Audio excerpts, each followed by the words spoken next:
लोगों ने मेरे को नेगेटिव बहुत किया, मतलब मेरे को चिढ़ाते थे, कोई मेरे को अंधा बोलता, कोई कुछ बोलता, कोई बेचारा बोलता, मतलब इतनी नेगेटिव भर गई थी मेरे नेगेटिविटी, तो मैं अपने आप से भी नफरत करना शुरू कर गया था। जहां मैं नॉर्मल समाज के अंदर जाता ना, वो ये देखते भाई ये नहीं कर सकता, बल ब्लाइंड है कैसे कर लेगा, लेकिन मेरे एक लक्ष्य था कि मुझे जो इंसान ना बोल देना, मेरे को उसी चीज को करने में मजा आता था।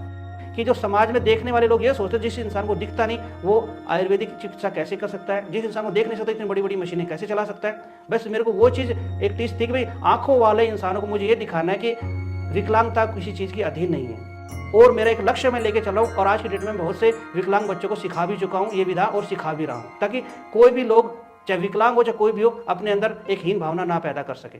नमस्कार दोस्तों, मेरे साथ जो शख्स बैठे हैं वो सबके लिए बेहतरीन उदाहरण है, चिकित्सा के क्षेत्र में भी और जीवन के क्षेत्र में भी, क्योंकि ये नाड़ी परीक्षण के सिद्धस्त हैं। नाड़ी परीक्षण का सिद्धस्त होना हो सकता है साधारण बात हो, लेकिन जिन परिस्थितियों में इन्होंने आयुर्वेद को सीखा है और आज हजारों लोगों का इलाज कर चुके हैं सफलतापूर्वक, वो अपने आप में एक यूं कहिए कि बेहतरीन उदाहरण है। आप हैं हरिकेश चौहान जी और हरियाणा के हिसार जिले में नाड़ी परीक्षण कर लोगों के रोग का कारण जानते हैं और फिर उसका इलाज करते हैं सफलतापूर्वक। और जो मुख्य बात है वो ये है कि इनको दिखता नहीं है।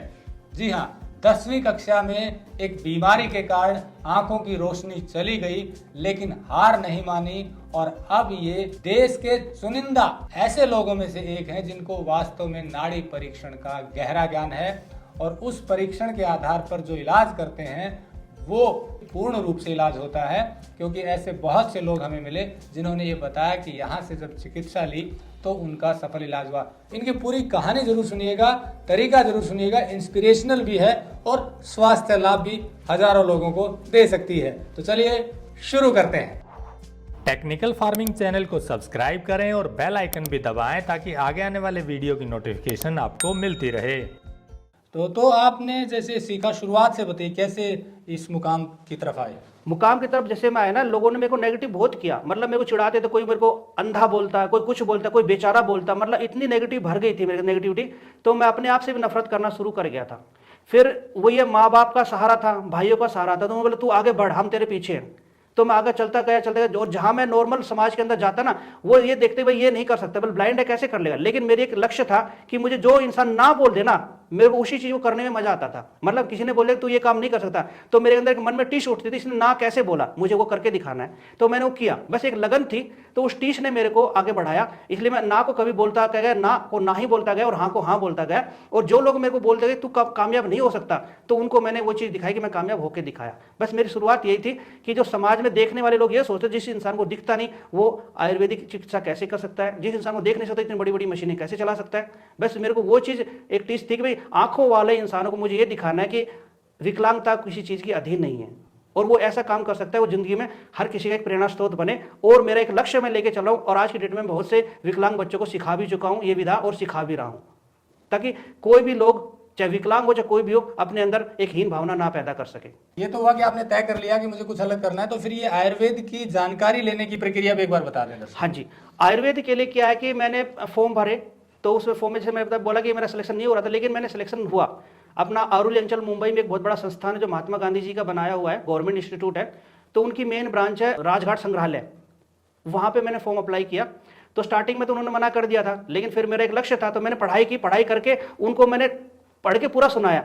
तो बोला आप कैसे कर सकते हो, तो मैंने उनको करके दिखाया प्रैक्टिकल और सब कुछ, तो उन्होंने बोला कि हाँ वास्तव में कर सकते हो। तो फिर उस टाइम मेरे पास करीबन वहाँ पे 150 बच्चे, 150 फर्स्ट डिवीजन मेरी थी, हालांकि मुझे दिखता नहीं था, फिर भी प्रैक्टिकल में मैंने करके दिखाया, वो चीज़ था। और आयुर्वेदिक में पढ़ते पढ़ते मैंने खुद प्रैक्टिकल मैंने क्या किया, अपने जैसे मैंने माताजी को पकड़ लिया, पिताजी को पकड़ लिया, कभी भाई को पकड़ लिया, उनके ऊपर अभ्यास करता रहा और करने से मेरे को अभ्यासता में करते करते मैं दक्ष होता चला गया। शुरुआत मैंने घर से ही की थी इसकी प्रैक्टिस के लिए, ताकि अगर किसी का नुकसान होगा तो मेरे परिवार का ही नुकसान होगा, किसी और का नहीं, तो परिवार का समाधान होता चला गया। ठीक हो जाएगा। फिर मैंने आस पड़ोस को लेना शुरू किया कि माताजी आंटी जी आप आ जाओ, मैं आपका उपचार करूंगा, तो उनको मैं ठीक करता चला, मेरे को हौसला आता चला गया कि मेरे आस पड़ोस वाले लोग भी ठीक होने शुरू हो चुके, तो इट मीन्स मेरे को भगवान ने आशीर्वाद दे दिया। फिर मैंने इसको एक जनहित के लिए पूरा पब्लिक कर दिया कि आप आओ और मेरे पास से उपचार लेके जाओ।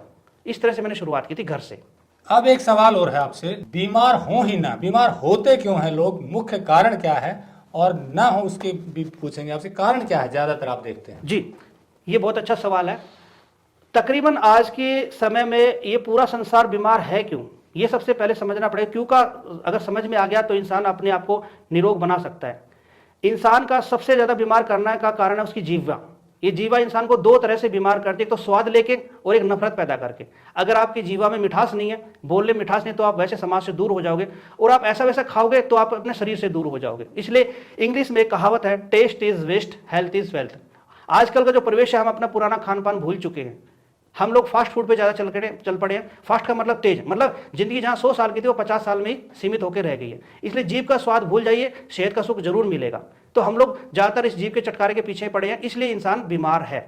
और कहीं भी आप डॉक्टर के पास चले जाइए, कहीं भी किसी जगह चल जाओ, आपको वहां पे कोई भी परहेज नहीं बताता। इसलिए लोग दर दर भटक रहे हैं, लेकिन उनको उपचार नहीं मिल रहा। लेकिन जो परहेज बता रहा है और वास्तव में वो इंसान ठीक हो रहा है, क्योंकि परहेज का अमल करना भी बहुत जरूरी है। इंसान की बीमारी का मुख्य कारण उसका बद परहेजी होना है। मतलब बद परहेजी होना और गलत खान पान के कारण ज्यादा लोग बीमार हो रहे हैं। जी, लाइफस्टाइल भी कुछ मैटर करती है। बिल्कुल करती है। अब मान के चलो आप 24 घंटे मोबाइल में घुसे रहोगे, वो भी बीमारी का कारण है। आप ऐसे कुबड़ निकाल के बैठोगे, वो भी गड़बड़ है। आप खाना खा रहे हो, साथ में मोबाइल चल रहा है, टीवी चल रहा है, आप किसी से बात कर रहे हो, तो वो खाने का तरीका नहीं रहता। क्यों? हमारे जो जीवा होती है, यहाँ पे कुछ सलाइवा निकलता है, राल ग्रंथियां होती है, तो जब हम किसी से बात करते हैं ऑटोमेटिकली हमारे दिमाग से कनेक्ट नहीं रहती, तो वो जो सलाइवा वो नहीं गिरता, तो खाना पचेगा नहीं, तो बीमारी का रूप ले लेता है। इसलिए बोला गया अन्न ग्रहण करते समय किसी से वार्तालाप ना करें, किसी चीज को देखा मत, सिर्फ आपका ध्यान खाने के ऊपर होना चाहिए, ताकि आपके जो जीवा है, मतलब जिसे हम जीभ बोलते हैं, उससे जो सलाइवा बन रहा है पूर्ण रूप से आपके पेट के अंदर जाए और उदर अग्नि आपकी शांत ना तेज हो जाए। ये चीज है। इसलिए लाइफस्टाइल भी और आहार विहार दोनों ही मैटर करते हैं। तो दोस्तों, जैसा हरकेश जी ने बताया